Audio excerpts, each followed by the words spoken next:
I know that was really good. Now they have the church.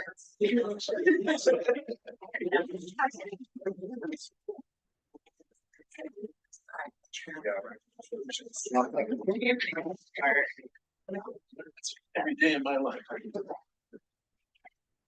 Right now, it's like, yeah, so I was like. Yeah, just our leaders. No showing up. Now let's lead.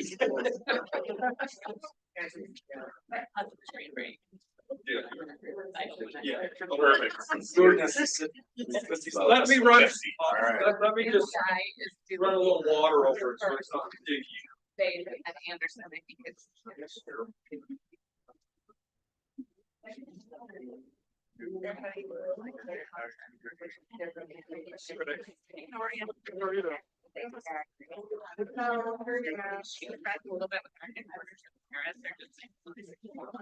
Good, how are you?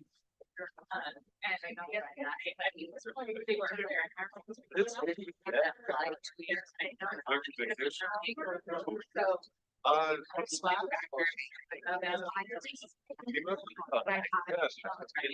So.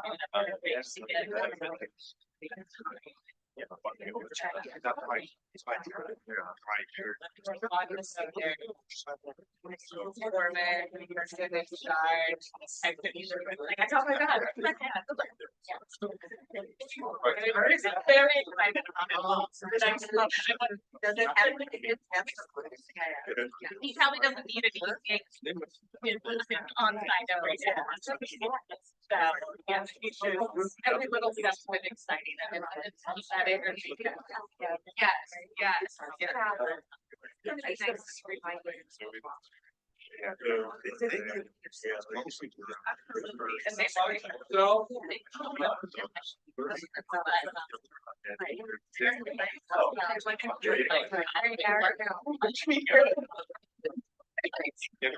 Yeah, we're on Sunday.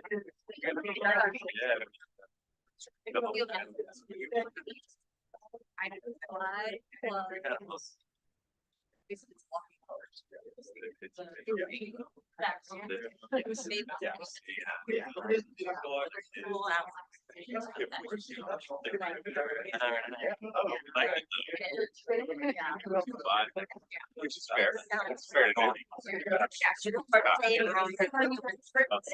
I've seen your daughter. He's taking 2 days just figuring out how to stop. You know, he kind of treated it like crash and ball, and it's like he's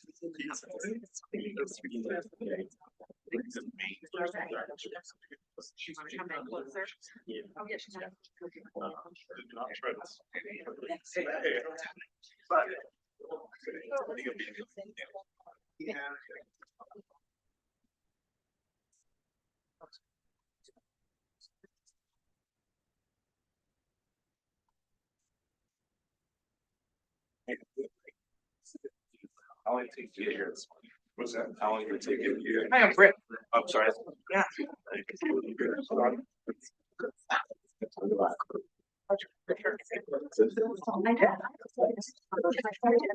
No, no, they're really digging into depths. A shark.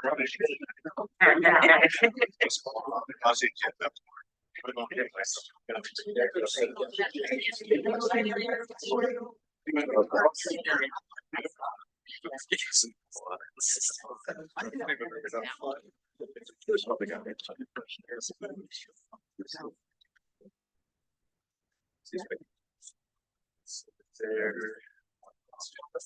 They're less thinking. I just go and say,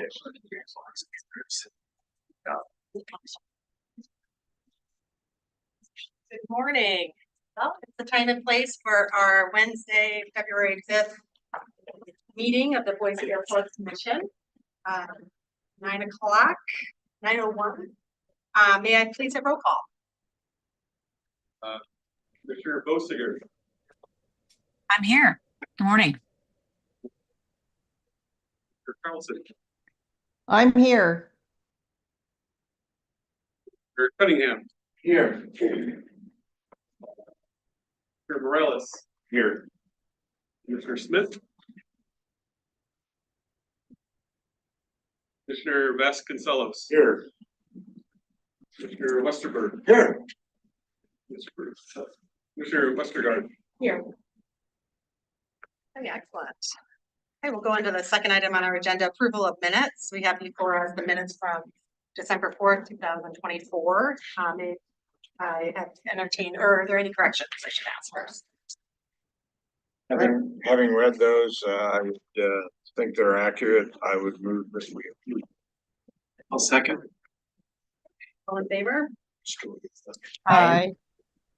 Any opposed? Okay, motion carries.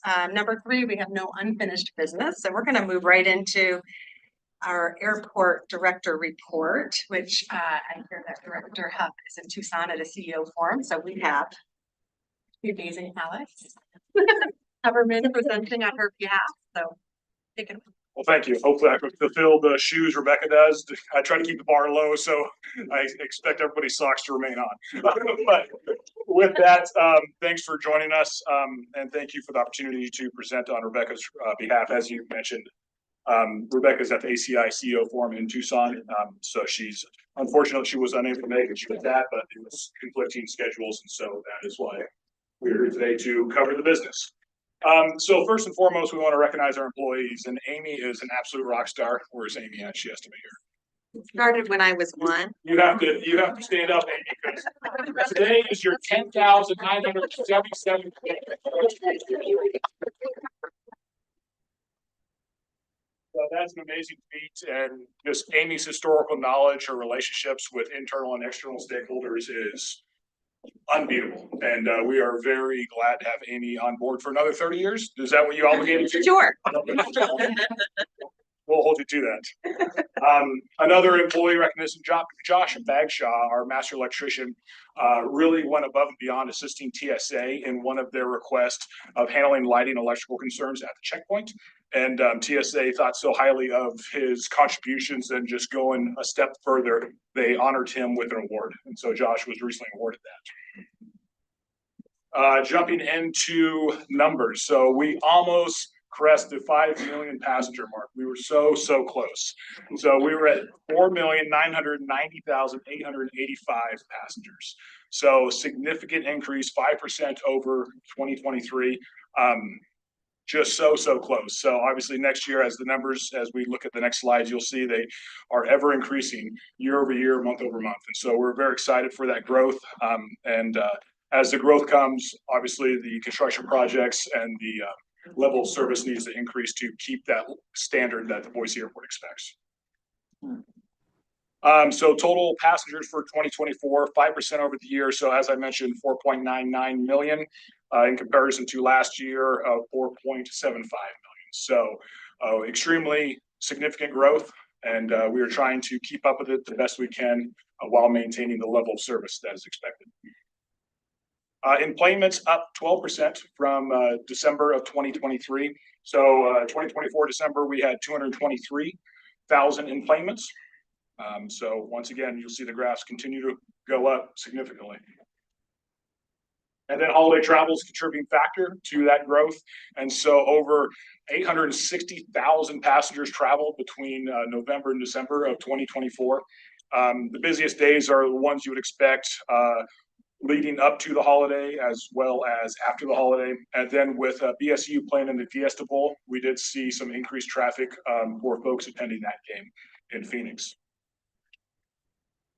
And then new routes will obviously contribute to more passengers. So we'll continue to see those bar graphs go up. So in December, BOI and some lucky passengers there celebrated nonstop service to Bozeman, Montana, Orange County, California.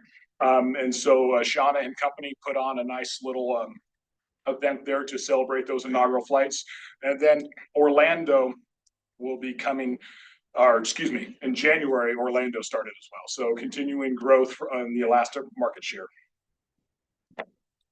This is as difficult to see, so I apologize, but 13 of the top 20 markets had increased passengers compared to Q3 of 2023.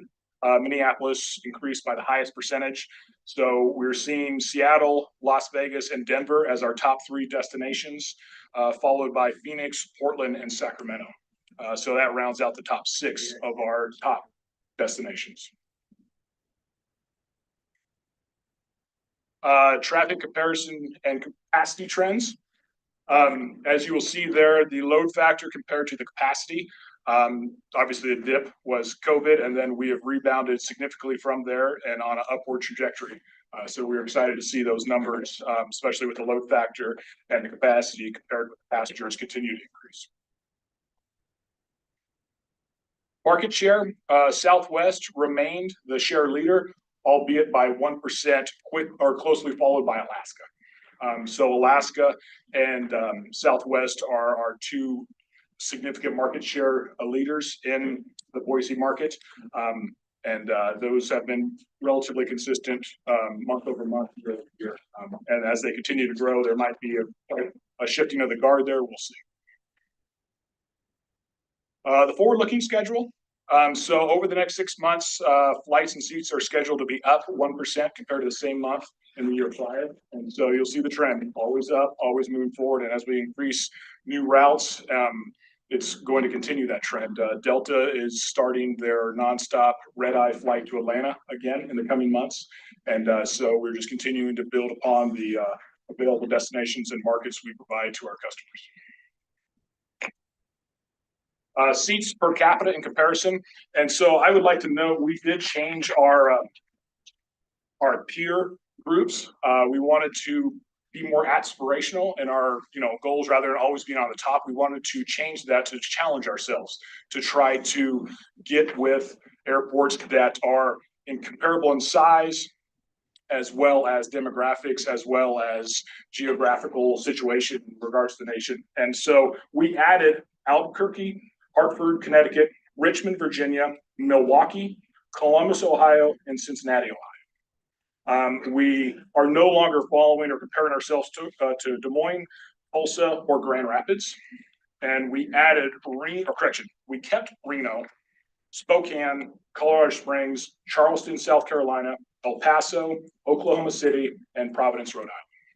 So this will hopefully give us a better outlook of where we're at in comparison to those airports to continue to challenge ourselves in a plethora of areas to ensure that we are at or above expectations set by those peer airports. And so you'll see seats per capita utilizing those peer group airports, average being 2.66 and Boise as 3.51 seats per capita. So we are in the upper half of that comparison market and always trying to increase. Origination and destination passengers and airfare comparisons utilizing the same new peer group that I just discussed. And so we're looking at $188. We are ranked highest in O&D passengers and had the 7th highest in domestic fares. So that is good from an airport perspective, ensuring that our folks have availability as well as we are competitive with the market. Year-over-year comparisons, once again, this one's a little easier to read. So Boise had the 3rd lowest percentage of passenger increase and was tied for 4th lowest percentage seat increase of the comparison market. So once again, the 4th there on the list of the year-to-year comparison compared to the airports in which our peer group represent. Then we get into revenue. There's a couple of numbers that probably stand out. I cannot see the percentages, but I shall over here. Signatory airline landing fees. You will see a 31% increase there. And that is due to the airline use and lease agreement that was recently executed. Our landing fees went from $3.68 to $4.59. And so that's representative of that 31% change. Landing and freight, that increase is 45%. And that is also associated with the airline use and lease agreement. The landing fees were $4.23, and now they are $5.28. So we're going the right direction.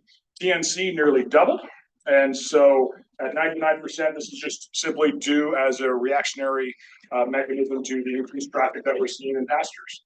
And so that is exciting.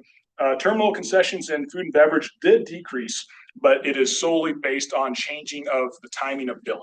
So it's not representative of anything operationally that's going wrong. It is solely based on a billing schedule, and Kathleen can probably expand upon that if you guys have any questions, but that is not trending that the operations are suffering. It's simply a billing, and it will rebound accordingly in the next couple of months.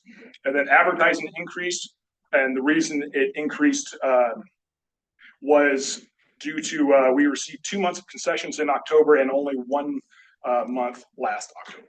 And so once again, just a billing, once it all shuffles out at the end of the year, there will be zero delta in essence from our expectation.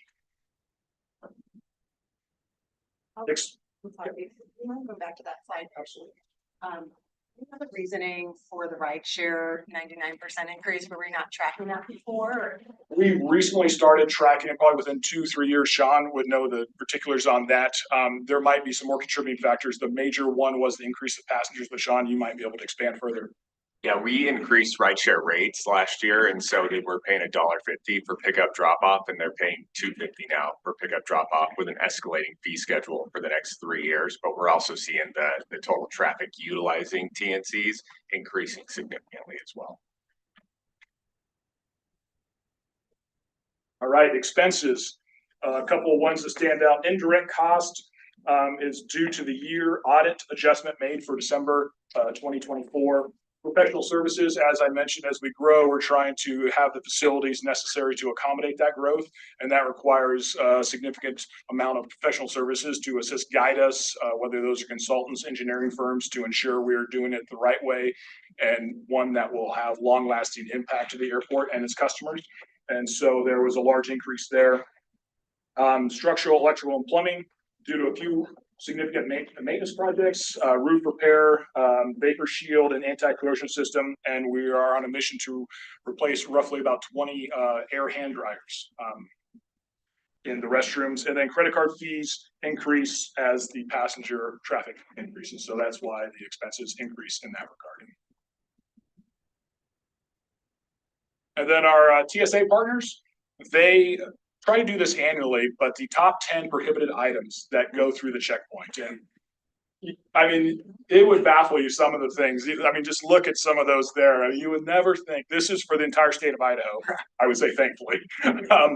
But they are always diligent and doing their jobs very politely, but diligently. And this just illustrates it's not just going through the motions at TSA, because there are some individuals, they theoretically do not have any nefarious plans, but they're just forgetful or don't understand the rules and regulations at TSA at the checkpoint. And so these are their top 10 prohibited items in the state of Idaho in fiscal year 2024. They partnered with the Orlando inaugural flight celebration to try to leverage the media to try to get this out to the flying folks to ensure they think twice. You know, where is my weapon? Where is the pepper spray? Things like that. So you try to avoid these things because there are, depending on the situation, there are repercussions for the individuals that bring prohibited items through.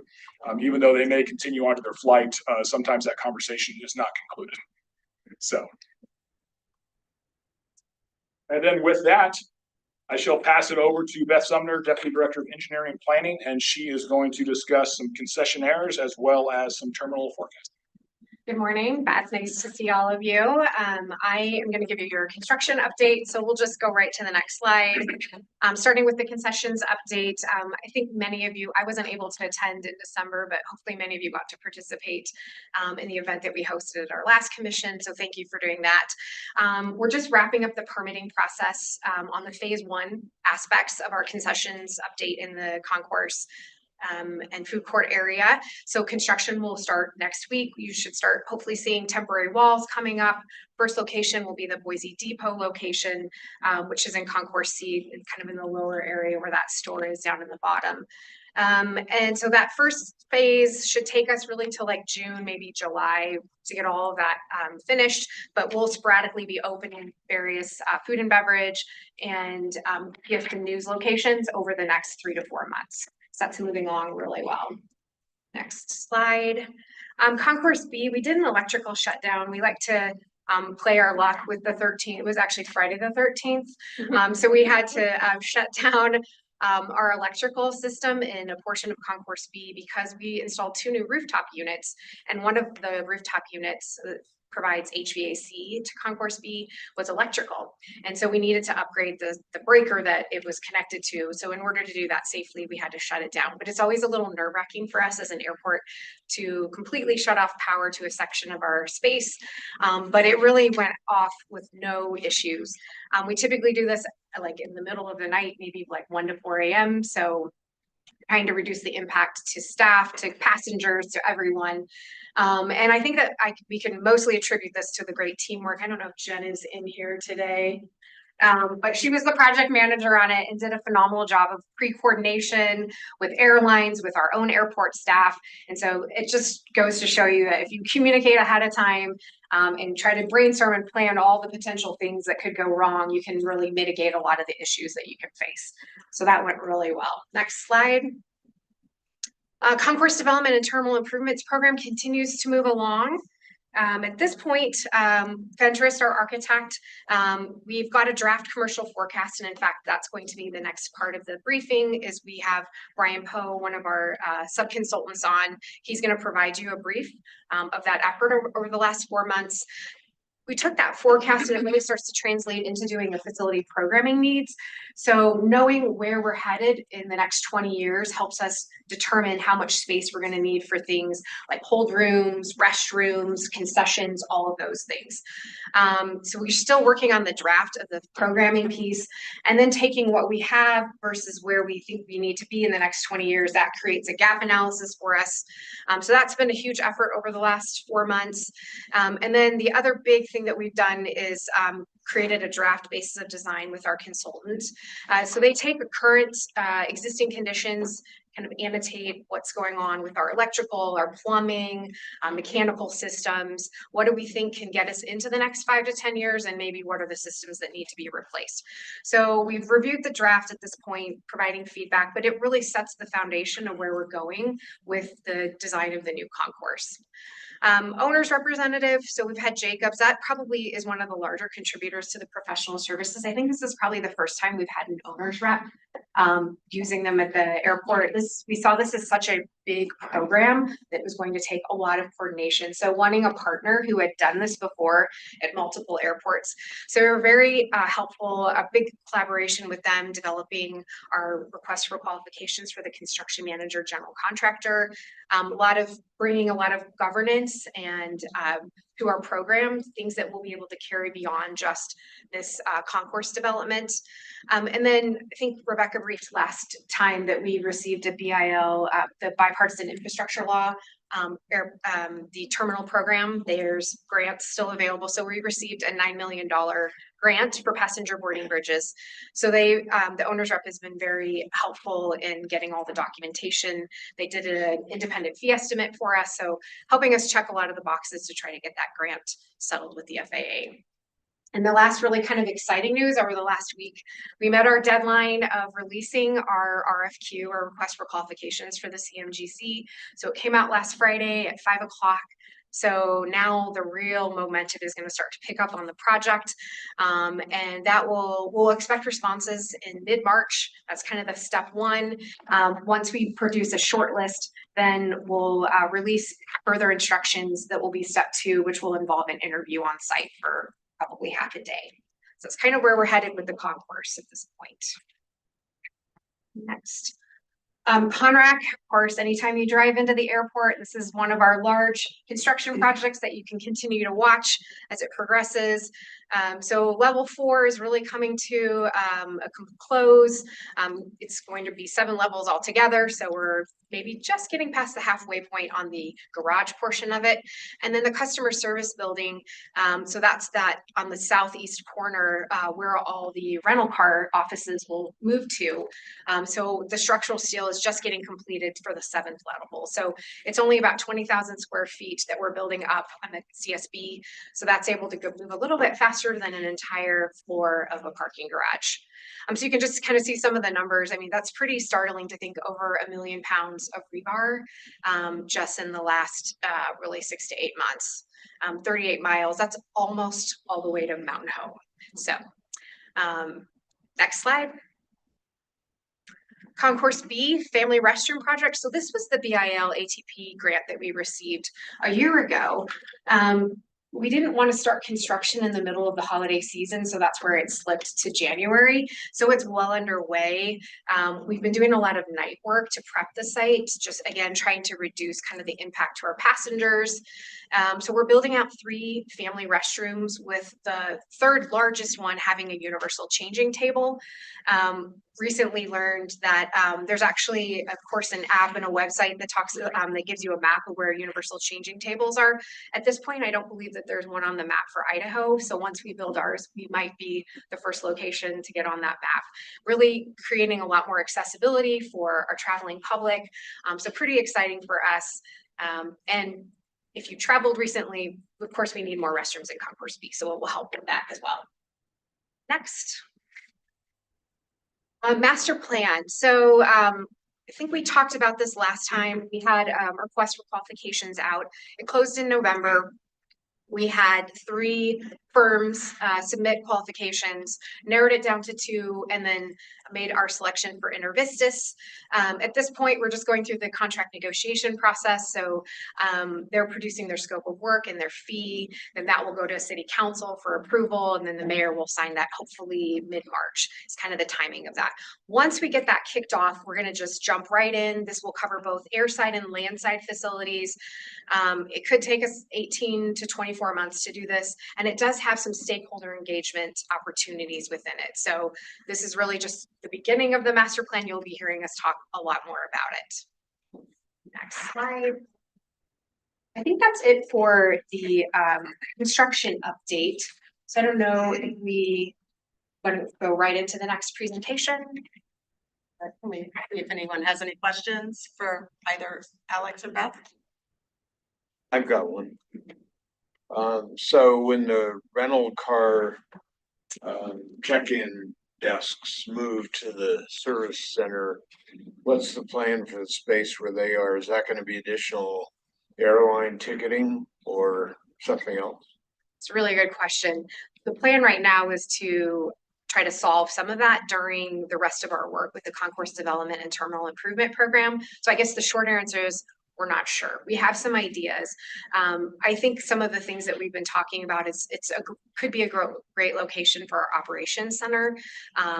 Right now, once we grow 10 more gates, 10-ish more gates, they're going to need a larger place for them to be located. I think the other potential need is going to be an increase in baggage handling.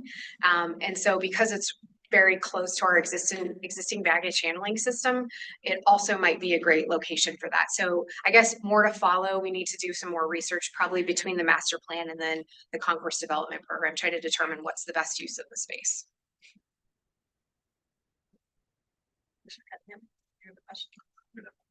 Thank you. Okay, all right, anyone else? I do have one question for Alex. Just curious on the peer groups. I know they're aspirational. What was like Des Moines and the reasoning for some of those that you dropped off? Were they just more on par? And so you're going. Yes, I can't answer 100% definitively, but I think that was the trendy reason why we did drop, for instance, Des Moines on that one. It wasn't really challenging us in the arenas in which we wanted to be challenged, and it's nothing against Des Moines, but we just wanted to, as we continue to grow, we want to be cognizant of those peer airports that we are conversing to, and those actually shift if the growth at said airport isn't keeping up with our growth.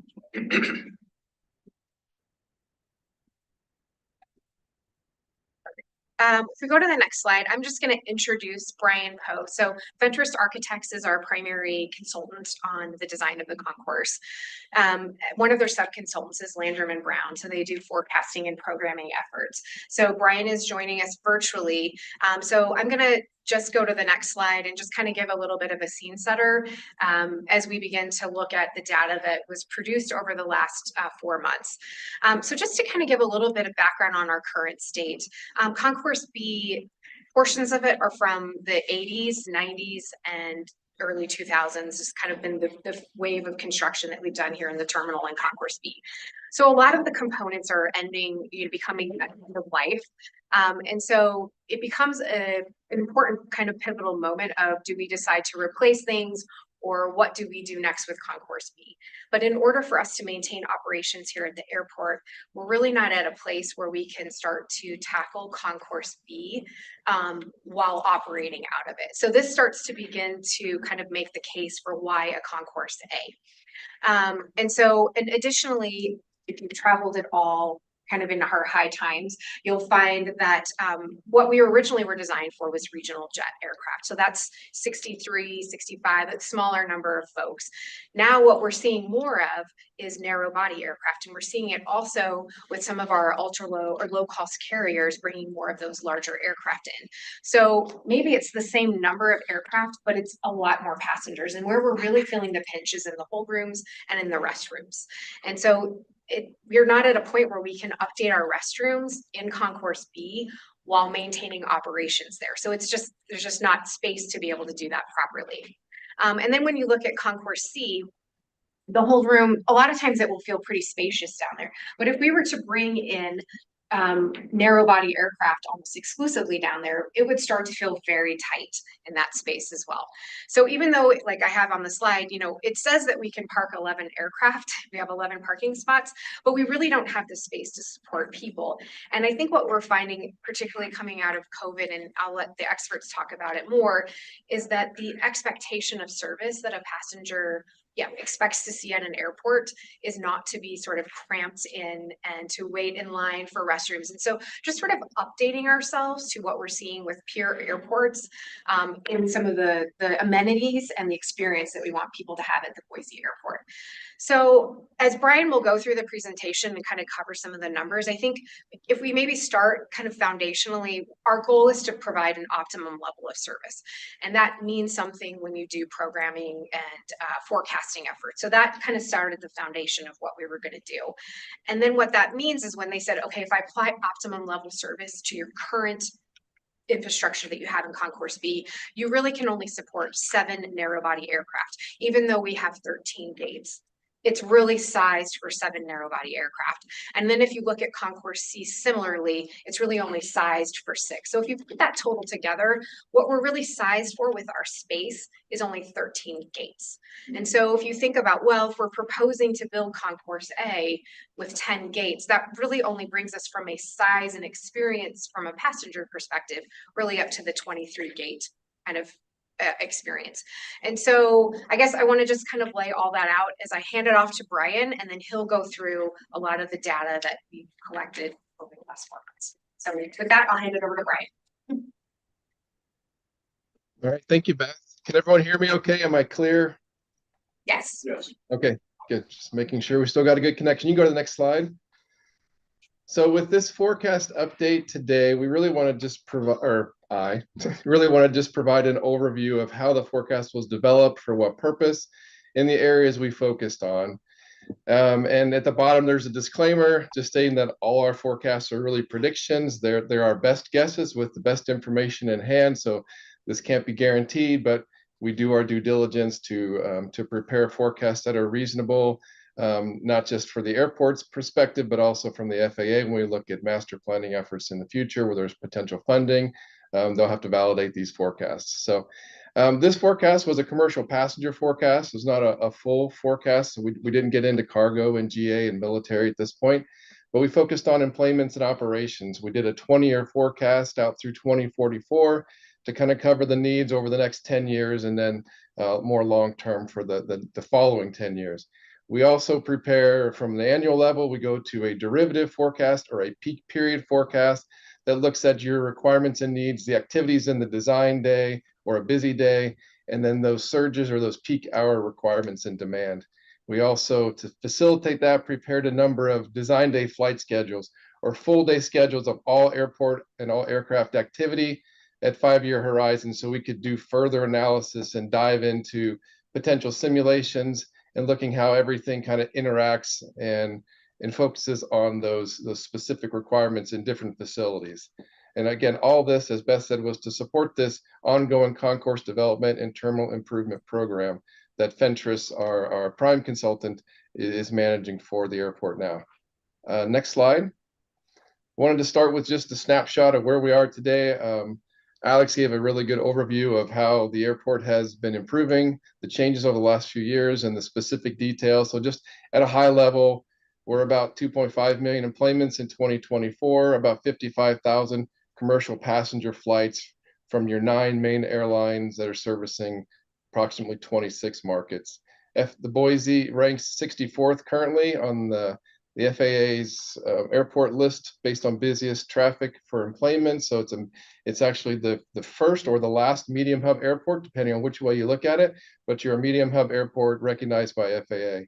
On busy days, there's 80 to 85 departures per day at the airport, with peak hour averaging about as many as 18 operations in the peak hour.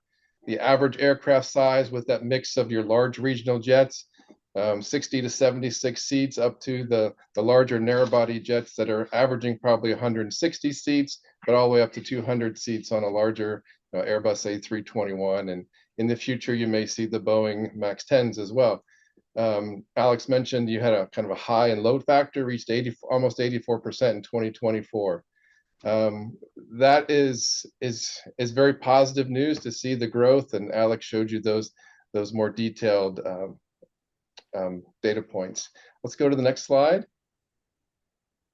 Our forecast is based on an assumption and analysis of the population base. So who are the real passengers being serviced at Boise? We focus on an O&D forecast, origin and destination, or the people that start or end their trip or journey in Boise, and focus less on the connecting passengers, which has to do more with airline strategy. But when we looked at the population pool, we focused more on the Boise MSA, or the U.S. Census Metropolitan Statistical Area. So we focused more on the condensed region around the city of Boise as the driver, the profile of the passengers that will drive demand in the future. And we targeted about 1.1 million people in that southwestern central portion of the state of Idaho. And on the right side, you can see that it's really equivalent to about a 150-mile range outside of Boise. And with the different terrain going all different directions, 2.5 to 3 hours drive is kind of the limit. So we focused more on that centralized passenger base in the Boise MSA. And typically the more urban areas have higher trips per passenger, like you'd find in the Metropolitan Statistical Area, that MSA.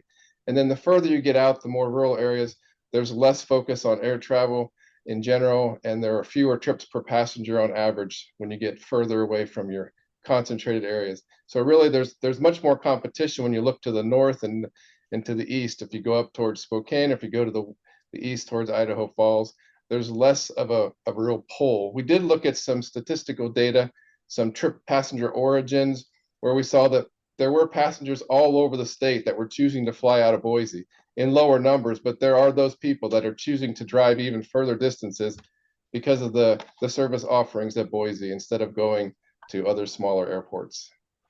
Next slide, please. In addition, we also did a comparison to the FAA's terminal area forecast, or the TAF, as you've probably heard it referred to many times. We looked at the most recent forecasts that were also prepared for other projects at the airport. And then the most recent master plan was finalized and published in 2020, but actually started years earlier. I think Beth mentioned this upcoming master plan this year is a 18-month to 2-year process, and often it could go a couple years beyond that before it's truly finalized. So that 2020 master plan was basing their forecast on 2015 as the last year of actual full year of actual data, and that was mostly finished around 2017. Just like our efforts started back in September, and we wrapped up mostly in October, November. So we didn't update yet to the 2024 data as it was final. We made estimates. And just looking at the chart on the top right, the last master plan forecast actually predicted 2024 to be almost 500,000 passengers lower than you're at today. So that was pre-COVID. It was pre the surge of traffic in 2018, 2019. So it didn't incorporate all of that at this point, and it didn't realize the recovery of that crisis that was also unknown.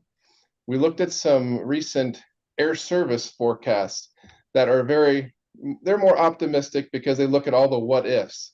If you gain this city, other markets have this number of frequencies. They use larger aircraft. They use different airlines. So an air service forecast is normally very optimistic. And they were projecting, as you can see in the light blue, the green, and the purple lines, much higher levels of growth in comparison to what the TAF is showing. The TAF is projecting 2.7% growth rate over the next 20 years, which is still above average. It's higher than the US average and a lot of the peer airports that Alex showed you. And we'll talk about a few benchmark airports as well in a later slide.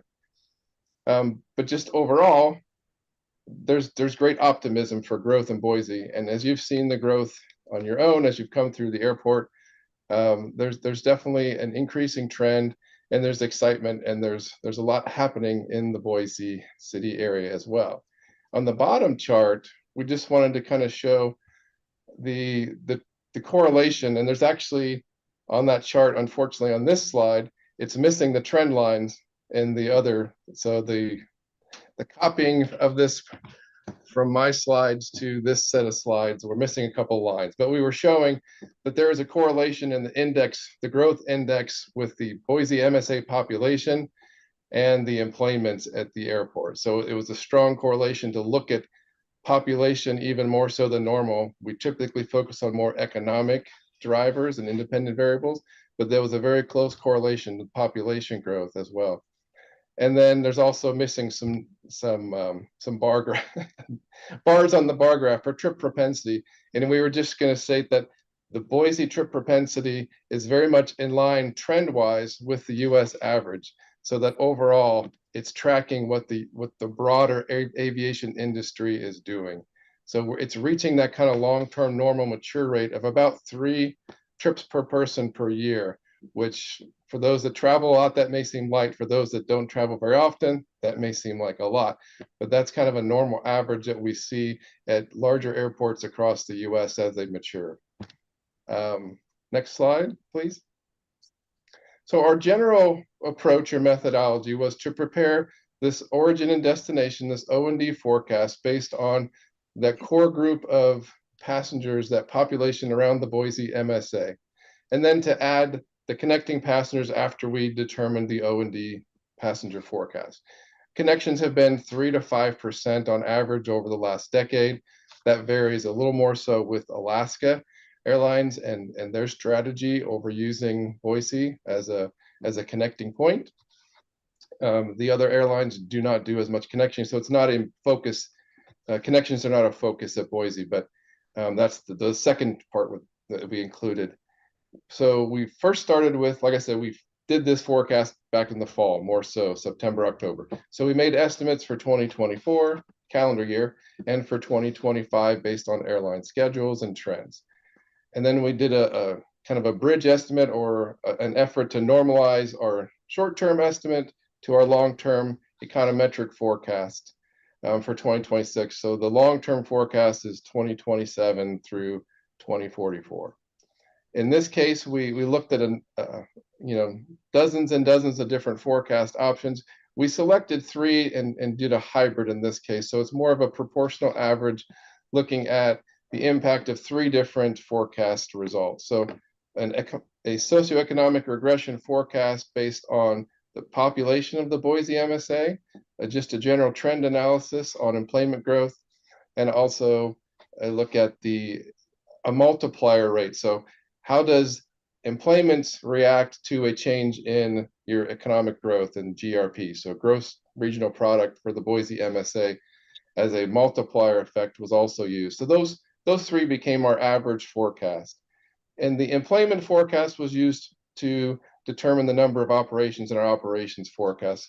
And that's all taking the total passengers per operation from the employment forecast, to determine how many operations would be needed to support that number of passengers. And this was also a correction. Our target estimates were 117 seats. We upped that from 114 and 97 passengers per operation. And long-term was 83% load factor, which is a little less than the 84% today, but we've seen historically as the airlines reach closer to 85%, they add more capacity, and then that drops the load factor again, and then they build back up. So on average, we typically look at about 83% long-term. In addition to this, we paid attention to what was going on in the Boise area. We had considerations for the continuing trends in migration, the business growth from Micron and Meta and their new facilities, and just in general, the overall airline growth strategies and what they were doing and what their plans were and how that would impact Boise. So that the resulting forecast we chose was supported by what was actually going on in the region from an observable perspective. In support of that migration trend, just last month, U.S. News and World Reports also listed Boise, your wonderful city, as the 5th best place in the United States to retire in. So just another positive there on some of these aspects. Next slide, please. So our base forecast was projected looking at two different main segments, kind of the full service airlines and the low cost carriers. And overall, they were very close. Low cost, we projected to grow slightly faster at 3.3% long-term growth rate versus 3.2% of the full service airlines. But overall, the growth was increasing to 4.7 million enplanements. So about just 9.5 million passengers, but 4.7 million enplanements by 2044. And the low cost share would be about 31%. So a little bit higher than it is today. So not a large shift, but yet overall 3.2% growth rate is above that 2.7% that the FAA is projecting for Boise. So this will be slightly higher than what they're showing. Next slide, please. We also looked at some pessimistic and optimistic conditions. So alternative forecast scenarios were projecting a range of 3.8 million to 5.3 million enplanements. As we looked at using different forecast approaches, different results from our regression analyses. In the low case, we selected a per capita personal income forecast that was based on the Boise MSA, and we assumed a lower connection rate, so only 3%. In our base case, we assumed 5.5% long-term for the number of the share of connecting passengers through Boise, and then up to 6.5%, and then again also a slightly stronger overall growth scenario with the GRP multiplier that we use, so it would more directly follow the economic growth instead of the population growth that we used in the base case. So overall, a range of 3.8 million to 5.3 million enplanements. And when we converted that to operations in the same manner, taking our enplanements, looking at our fleet plans, load factors, we ended up with 77,000 to 108,000 operations as the range for the commercial passenger operations. So in our base case, we're projecting 4.7 million enplanements and about 97,000 annual commercial passenger operations by 2044. Next slide, please. As we looked at the derivative forecasts and the peak hour or design day components that would drive some of the facility requirements and help understand, how to right size the buildings in the future and building, we looked at some benchmark airports. Some of these are the same and in line with what Alex showed before as some peer airports, but we looked at Omaha, Albuquerque, Milwaukee, Columbus, Cleveland. We didn't include Cincinnati, but we also included Pittsburgh and Kansas City. So we looked at these benchmark airports. Where will Boise be in the next 10 and 20 years when you reach 4 to 5 million or even 6 million enplanements? So what's their daily profile like in comparison, which would facilitate or support the planning levels that we're looking at? So in the top graph, we're showing the peak hour operations versus enplanements, looking at about 25 to 30 peak hour operations being fairly typical for an airport of that size. That's the 4 to 5 million enplanements. And then in the middle chart, we're looking at just the seats, or you can associate that with passengers if we apply a load factor. So about 3,500 peak hour seats would be fairly typical when you get into that 4 to 5 million enplanement range. So that's where Boise's headed, and you need to make sure we have the capacity to be able to handle that level of demand in the future. And the bottom is less quantifiable, but it's just more qualitative, looking at the number of contact gates. So the gates can be different sizes. They could be sized for a smaller regional jet, large regional jets, narrow body or wide body, but overall they're mostly narrow body type gates. And we looked at those same airports, and that trend is even more consistent, showing that the linear frontage that's applied, so the size of the terminal where the gates are lined up and the number of contact gates are provided, that there's a trend there that we should look at. And where is Boise headed in the future, to line up with our gate requirements, which we're going to talk about in the following slides.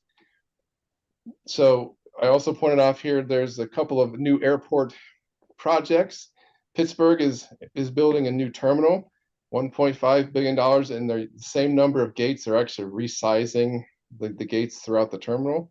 And Columbus, Ohio is building a brand new terminal, about a $2 billion project, where they maintain the same number of gates they have today. So they're going from 36 gates to 36 gates, and that's due to be completed later in the next few years. So just to give you an idea of when we talk about the gate requirements for Boise, and like Beth mentioned earlier, there are 23 positions today, or 24, and then there are only really about 13 true contact gates and space for those gates at the airport. So the capacity is another component. Next slide, please. Our derivative forecast is a peak period forecast. We're looking at the daily and the hourly requirements. The design day peaks in our forecast are showing that we will be up to almost 15,000 enplanements on a busy day in 2044, up from about 8,000 today, and about almost 300 operations per day, an increase of almost doubling the operation today. So we're seeing almost a doubling of your traffic by 2044. Peak hour passengers are going to be close to 3,000, and we're estimating around 30 peak hour operations in 2040. So a large increase. So thinking about the current facilities and being able to accommodate that is all part of supporting this concourse development and terminal improvement effort, so that we can right size the facilities today, improve levels of service, and be able to provide the capacity that you need in the near term and in the long term. And go to the next slide, please. As part of our effort to support the peak period forecast, we also developed a number of flight schedules, these snapshots at total activity at the airport in different years. So we used our 5 different horizons from 2024 through 2044. And we developed flight schedules, and then we analyzed those, and we looked at the operations throughout the day, looked at the profile. And if you've flown more recently, this should seem normal to you, that around noon is the busiest part of the day at the airport. It's when TSA seems to be the busiest, just before noon into the early afternoon, as well as in your ticketing areas. If you look to the chart on the right, we're showing the total number of the commercial passenger aircraft that are actively on the ground at the airport. So you have an overnight demand as airports, or as airlines bring in their aircraft and they're ready for that morning push. So they're coming in late at night sometimes. So you have a busier peak in the late evening, and then you have the most aircraft overnight. And then during the day, there's not quite as much activity. So we look at that early morning departure push and that evening arrival push, the arrival bank, also as we determine gating requirements. Next slide, please. So as a quick summary, the forecast is projecting that, in our analysis of the gating effort, would project about 23 gates would be sufficient as a minimum gate requirement by 2044. and it's only increasing by a few. Partly that is due to the shift in the number of narrow body aircraft in operation and in the peak periods, and a reduction in the large regional jets. So Alaska is using a lot of regional jets, those Embraer 175s that you see all the time. They will continue to use a lot of those, but their share will shift. We're predicting that. We've had communications that will shift to using more narrow body aircraft as well. And also as the other airlines that are all narrow body continue to grow. So there's also a need for additional remote parking positions. So you look at the gate requirements that you need is physical contact gates and then extra remote parking positions for those aircraft that are remaining overnight. But essentially with 23 gates under a common use scenario, Boise can accommodate the demand we're projecting in 2044, but the gates need to be right sized and the facilities need to be appropriately sized to accommodate that, so you maintain that higher level of service that you're looking for, to maintain the ability and flexibility for future growth. One more slide, just a quick summary. In conclusion, we're showing that the passenger traffic should grow by almost 50% in the next 10 years, and then another 27% in the second decade. So again, there's a significant growth anticipated for Boise in the coming years. And to accommodate that, the first step is providing additional gate capacity. So our gate requirements, we're assuming common use operations, which is a little different than you have today. But overall, there will be improved efficiencies and provisions for those higher levels of service, providing flexibility for the future. But in the near term, you have to be able to provide additional gate capacity so that you can make those renovations and expansions to Concourse B and C. And so that's why we're supporting, the 10 gate expansion for Concourse A, so that you'll be able to make those improvements to Concourse B and make the decisions for Concourse C and be able to improve the facility so that it maintains that high level of service that you're looking for. That's the general summary that we wanted to provide today, just in support of the continued growth at Boise, and we're excited to see where things go and how everything develops. Thank you, Brian. Does anyone on the commission have any questions online?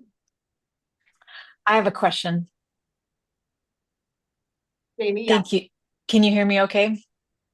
Yep. Thank you. That was very detailed and fantastic. I appreciate you clearly have done a lot of work. I don't know if this question is directed to you or Beth, maybe more to you. This forecast was basically just for the commercial and the terminal expansion. Are you going to also be included in on the airfield master plan expansion? This only talked about the terminals, but you didn't say anything about cargo, increased number of cargo, or requirements for airfield and runway improvements as well. Is this totally separate? I would say it's going to feed into the overall forecasting that we're going to do with the master plan. So conveniently, Landrum and Brown partnered with InterVista, so they're also a sub-consultant to who we've selected for our master plan. So they'll feed their commercial portion, and then we'll also do the military, the GA, and the cargo. So yes, this is just the beginning of the overall forecast. Thank you. You're welcome. Okay, well, we kind of swapped the commissioner comments, so I'd love to give time to that if there's no more questions. Thank you very much. That was a great report. Good job. Can we start online with Commissioner Carlson? Do you have any comments? Sure. Sorry, I'm not with you today, but always appreciate being asked for feedback. I want to personally say congratulations to Amy, 30 years. She was a person I met very early on when I joined the commission 16 years ago, and she gave me a detailed tour, and she is our institutional memory. And so here, Amy, congrats. Thank you. My travels in January were on United to Quito, Ecuador, and then on a ship touring the Galapagos Islands. Sort of an adventure of a lifetime. It was fabulous. My air travel was a bit delayed. United had a mechanical issue and another issue, but I had such long layovers, it didn't affect me. I was able to arrive reasonably on time. So flying back, I flew through Panama City, which was interesting given current suggestions that the ownership of Panama Canal would somehow come back to the United States. But it was a great trip. I appreciate the forecast uh, from Brian. What I recall about the last time this was done is we had to pull a lot of projects forward and it's added a lot of complexity. So I think it's very important that we carefully vet and make sure everybody also don't want to be caught under forecasting like we did last. Thank you very much. Commissioner Bosinger? Hello, everyone. Sorry, I'm not able to join you in person. I'm in Tampa at Flight Safety doing some aircraft training for an aircraft that Idaho Power is going to be bringing on board in the next couple of months. So I'm spending my time in full motion simulators and aircraft emergencies. So I'm looking forward to being there next month with you all.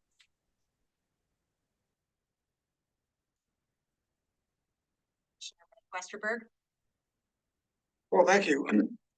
I haven't been necessarily aware, but some of my general aviation friends and I have been talking about planning a trip to flying airplanes to Alaska. And we talked to some folks that have done that in the past, and they suggested that it's always kind of a hassle to get through Canada, coming and going. So we decided ahead, but we won't go this year. We'll just wait till Canada's a state, then we can fly through.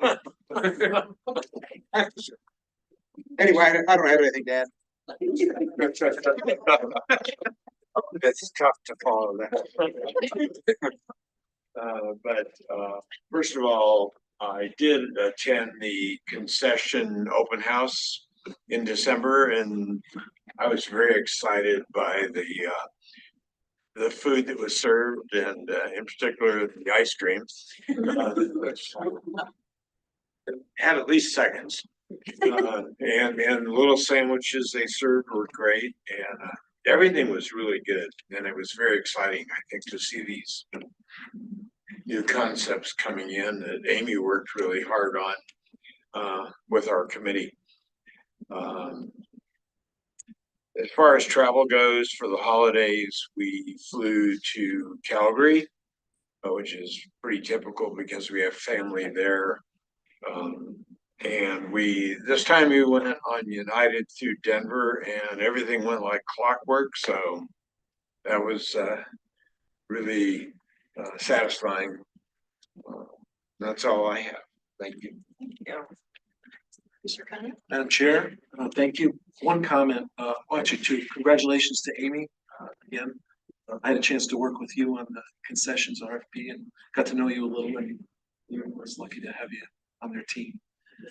My only comment, I want to commend Beth and the team for focusing on the amenities of the airport as you look at these projects. And when I fly, it's not often, but I like to get to the airport early, and so I do utilize the amenities such as the F&B and the restrooms. And one of the airports that I have flown in and out of is Providence, and it's one of the airports we tend to compare ourselves to. On one hand, they have a rental car experience that I feel is less desirable. It seems like you walk for 2 miles to get to your rental car, and but on the positive side, they made some changes, and it's probably been several years now, to their restrooms, and it was so memorable that I immediately fired off some emails to Rebecca, probably bugged the heck out of her. It seems like every time I fly in and out of there, I'm raving about those restrooms, but it was memorable to me. And they've taken what can be an experience, a dreadful experience, maybe is a way to put it, and made it a positive one. And so I urge you to continue that, because don't underestimate how important that is to people. So anyway, it was a great report and nice job pinch hitting today. Thank you. Yeah, Madam Chair, extend our congratulations to Amy as well. You've just been a pleasure to be able to work with, being on the commission here, and thank you for all you've done over these years. Many more good years to come, I know. Great reports today on the forecasting that's being done. Just super blown away by the changes that will come to our little airport growing up here. It's always a little airport, but I think it'll be well loved in the future, and I think the work that's being put in today will ensure that it still has the same experience that we've come to love. And I think part of that, I had the privilege late November of touring Tampa's airport and understanding the type of service that they were looking for, kind of looking at like San Francisco, where the philosophy was to make the concourse feel like a living room. You want to hang out in a living room. It's comfortable. It's appealing. You don't want to hang out in a doctor's office lobby, right? And so I really appreciate the work the team's doing. To that point, I got a little emotional hearing about the universal changing table that's being thought about as well, having a teenage relative that would be in need of those services, and just really appreciate the team thinking through all of those things that we can do for those folks. I don't have anything from my fellow council colleagues, although we did have some communication with the director about curb enforcement. I want to extend thanks to our operations team that's increased capacity there to, as we've had changes with the cell phone waiting area, ensure that those at the curb are there to pick up people, so that can be utilized by folks. Heard from a few neighbors about that, but it seems like that's been worked on, and really appreciate the additional staff that have come on board for that. That's all I have today. Great, thank you. Well, I just want to echo everyone's congrats to Amy. I mean, 30 years, that's incredible. And we're really lucky to have you here. You do an amazing job. And thank you both for the great presentation, as well as Brian. I love the forecasting. I just got back last night at 10 from Austin. I did miss the nonstop flight. Can't wait for that to return someday if there's any airlines in the room. But I got out of here a little late because of mechanical, and so I had a 5-hour layover in Denver. So I got to know that airport really well on my way there. But on the way back, it was great. And I do have an idea for marketing from something I saw there. So I'll talk to you guys later. But on the note of marketing, I did want to congratulate the marketing team, Shauna and Jennifer. I did end up stopping by the Orlando Bozeman flight, nonstop flights, and you guys have really elevated these press events. I really want to congratulate you for that. So thank you very much. And with that, I think that's the end of our meeting.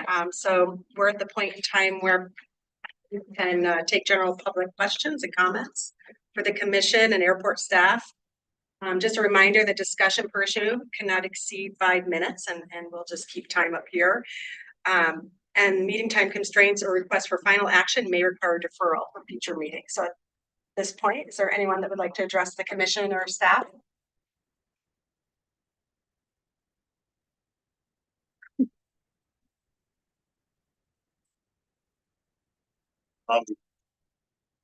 Temporary director, commissioners. I hadn't planned to stand here today because it's basically a repeat of what I said 7 months ago. But I'd like to share it again. I think it's important that you know you've all shared your stories about how the positive things that are going on here. I'd like to do that again. My name is Mark Christiansen. I live here in Boise, rather than in Middleton. I'll share a little bit of my background, not because I really enjoy it, but it might add some clarity to what I'm going to say. I had the opportunity to work with Commissioner Morales. I'm a council member in Middleton, and you are a council member in Boise, and I do travel around to various councils, and I am here for the same purpose, to get to know what's going on. But my background, I retired after 35 years with Horizon Airlines, which meant I started before Horizon in Alaska got joined. And in that time, we've served Boise all of years and have loved watching the employments grow and the community grow, but equally how the airport is operated. I've had my capacity. I was the director of SOC at Horizon Air, and we operated to roughly, I can't remember now, 40, 50 airports. And so I worked directly with virtually all of the airport leadership in several capacities, but more of it is from the technical operational aspect. And to that note, the Cat 3 here, the operational environment here in Boise has always been top notch. We love being able to operate here because we can get in and out. It's fun. But anyway, the point I'm trying to make is that in that I've traveled, I've met a lot of airports and their management. I have traveled to a lot of places as just a passenger, and now in retirement, I still travel a lot. And so with that all being said, the purpose I mentioned that is I think I can give you some clarity in my background in saying to you how much, how awesome the Boise Airport is. And there's a lot of different elements to that, the leadership here, the environment here in the airport. And I mentioned to you somewhat earlier, I mean, everyone, TSA, people at the airline level, people everywhere are just a pleasure, an absolute pleasure to come in contact. Everybody smiles and is happy. And that to me is one of the biggest things that you all bring, is that working together means everything. And you are rare, I promise you, outside of this. So I want to thank you, Commission, and the director for doing such a wonderful job keeping this tip of the spear in all elements. And Alaska Airlines, my son followed my legacy. He's a pilot for Alaska Airlines based in San Francisco. But I won't tell you, we're competitive with some of the airlines that operate out of here. I asked if he had a message for you, and he said, "You better not say." But anyway, I really enjoy flying out of here, and you all do a great job. And I really appreciate your dedication to what it is you do here, and don't let it change. Alaska Airlines has, of course, gotten involved with Hawaiian, which they've purchased the airline. And I'm hoping to Mr. Poe's comments that it's tough to compete with Delta in terms of the destinations that we are in, but we're hoping that we are no longer. I'm hoping that Alaska, with that wide body opportunity, can give a little depth to the Boise Airport we currently have through connections, maybe even direct flights out of here. So anyway, I say all these things. I'm hoping to share with you that you're awesome here. And I hope that the people in Boise know how great this is, a diamond in the rough. And thanks for letting me speak. Thank you. Anyone else wish to address the commissioner or staff at this time? I did see two people's hands raised. However, I have been booted from the meeting. So you mind if I ask Greg, our AV guy, to see if he can have those folks? Absolutely. Greg, can you hear me? Can hold on. I will turn on somebody named Joe Schroeder. I'm going to allow them to talk. Okay, go ahead, Joe. I've given you permission. Great, thanks. Can you guys hear me? Yes. Sure can. Oh, okay, great. Sorry about that. So I guess first, thanks for hearing me speak today. It's actually been really interesting hearing about the airport's growth and trajectory, and there's clearly so much good work going into all that. And I want to say first that I know that people at this airport and on this commission care about the airport, and I really appreciate that. Still, I asked to be on the agenda regarding the backcountry apron a couple weeks ago, because as far as I know, no one who actually uses that backcountry apron, which used to be Gate 58, has been asked to give any perspective to the airport or the commission. And I feel that the airport needs the perspective of the businesses and communities that use the resource in order to have a full perspective on the value of that resource. And I also want to really stress that I do think there is a solution possible.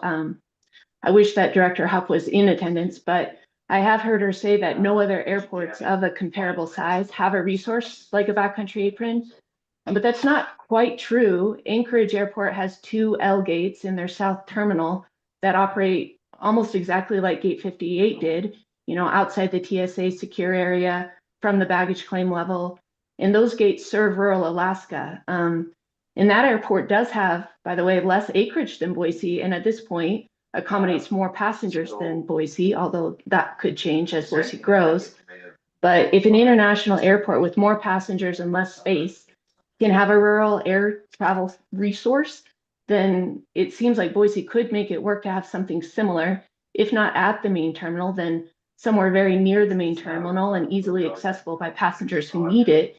And what we're really asking for is a dedicated space that allows rural passengers to reach us easily. And just a quick note on peer airports that don't have a backcountry apron. While tracking peer airports obviously makes sense and needs to be done, it's also important to recognize differences from peers, right? So of course, Rhode Island doesn't have a backcountry apron. They don't have a backcountry or even any rural communities really. In other rural states like Montana, Wyoming, and Utah, for example, all get millions of dollars in federal subsidies for rural air routes, in some cases to communities that are even smaller than Salmon and McCall. And Idaho doesn't have any of that. This backcountry apron that has been at the Boise airport for decades, that is the only support that rural air travel in our state gets. And cutting that out cuts rural connectivity options that currently exist, but it also cuts opportunities for any future rural travel routes that could be more regular to places like McCall and Sun Valley. McCall Aviation 10 years ago was considering a commuter route to Sandpoint, and preserving the backcountry apron helps preserve those future options as well. They couldn't run it out of anything other than a backcountry apron. And that's a big reason that we feel that this is a resource that's really worth Boise Airport's time and energy. As Boise does grow, so does the state. And Boise Airport's role as the gateway to the rest of Idaho, not just Boise, that role becomes even more vital. And discarding this resource downgrades Boise Airport's value to the rest of the state. And I just really feel like that's a mistake. This is a rural state, and that rural connectivity will just get more important. And the current master plan does recognize that. I've heard Director Hupp also say that operators have known for a long time that Gate 58 will close. This isn't a surprise. And that's true. But what she neglects to recognize is that both the master plan and all previous years' conversation with the airport led both Idaho air operators and Jackson Jet Center to believe that there would be a similar resource provided for in the expansion. And just like the master plan outlined in every single design that is in there, the master plan also said that if the airport plan needed to change for any reason, like expansion, that a suitable location should be located and provided for. And that's what we're asking for. Follow through on the master plan. It feels a little bit like a betrayal of the previous community input that recognized and recommended the backcountry apron. It feels like that is being ignored without any input from the community that uses the resource. And at the very least, we're hoping to be a part of the conversation. We've been told we need to be a part of the master plan, and that's great. We intend to do that, but we're already in the master plan. And part of our frustration is we already did this. We were already in the master plan, and that's being overlooked.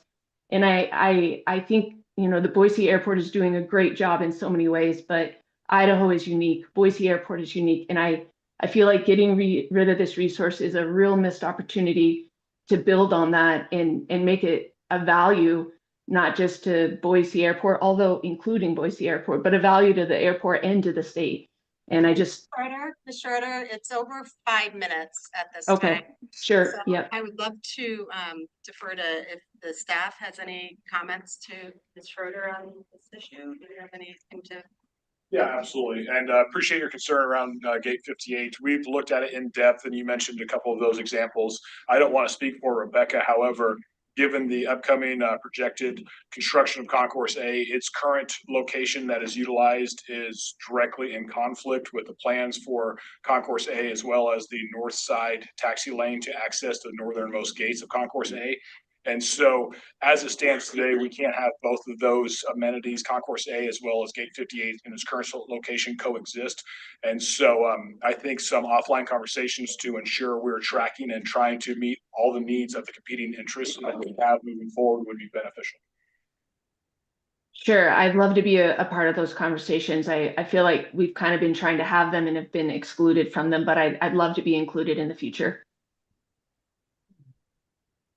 Thank you. Is there anyone else? Any comments? Greg, is there any else with your hand raised? No, that's it. Any other public comments? Okay, with that, I would take a motion to adjourn.